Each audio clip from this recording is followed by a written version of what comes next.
देखिए क्वेश्चन दिया हुआ है कि के किस मान के लिए समीकरण x प्लस 2y बराबर 7 तथा 2x प्लस के वाई बराबर 14 संपाती होगा। तो समीकरण दिया हुआ है यहाँ पे x प्लस 2y और के 7 जो है बराबर का ऊपर है तो बराबर का ऊपर ले आएगा तो हो जाएगा माइनस में 7 बराबर 0। और दूसरा समीकरण यहाँ दिया हुआ है 2x प्लस के वाई बराबर 14।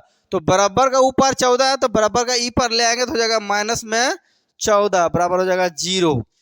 यहाँ संपाती की बात किया होता तो संपाती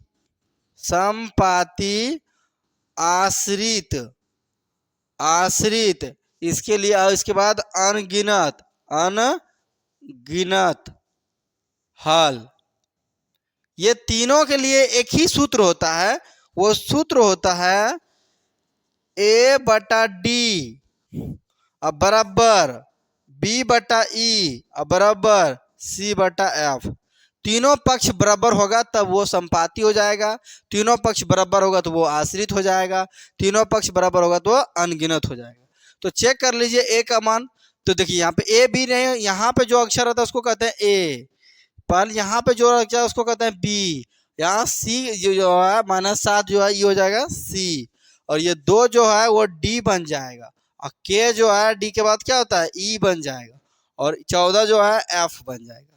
अब इसको चेक कर लीजिए तो यहाँ पे देखिए ए बटा डी है ना, तो ए का मान यहाँ कुछ नहीं है तो लिख देंगे 1, डी का मान कितना है 2 बराबर होना चाहिए, बी का मान कितना है यहाँ पे 2, और ई का मान कितना है यहाँ पे तो के है। आप यहाँ से हल कर लीजिएगा तो बराबर के पक्ष दोनों पक्ष बराबर होता है ना तो क्रॉस मल्टीप्लस कर देते हैं। ऐसे भी दिमाग लगा के सोचिए कि यहाँ 1/2 है अगर तो यहाँ 2 बटा क्या होना चाहिए था कि दोनों पक्ष बराबर हो जाना चाहिए। तो नहीं समझ में आ रहा तो बराबर जब रहता है दोनों गुना हो जाता है तो के कम हो जाएगा के अब बराबर हो जाएगा 2 कम 2 दूना 4, तो के का मान निकल गया 4। अब के का मान 4 सही है या गलत है इसको चेक करना है, फिर तीसरा पद चेक कर बैठा के। तो b बटा ई तो b का मान कितना है यहाँ पे 2 है, तो अब बटा में b के बता ई तो ई का मान क्या है के, बराबर होना चाहिए c बटा एफ, तो c का मान -7 और f का मान -14, तो माइनस माइनस कट जाएगा और 7 गुना के हो जाएगा तो यहाँ पे 7 के अब बराबर हो जाएगा यहाँ पे 14 गुना 2, तो के बराबर हो जाएगा 14 गुना 2 अब बटा में 7, 7 से 14 कट जाएगा कितना दान में 2 दान में, तो यहाँ हो जाएगा 2 दूना 4, तो के का मान यहाँ भी निकल के आ रहा है 4। तो दोनों पक्ष से हमको प्राप्त हुआ कि के का मान 4 है, के का मान 4 है।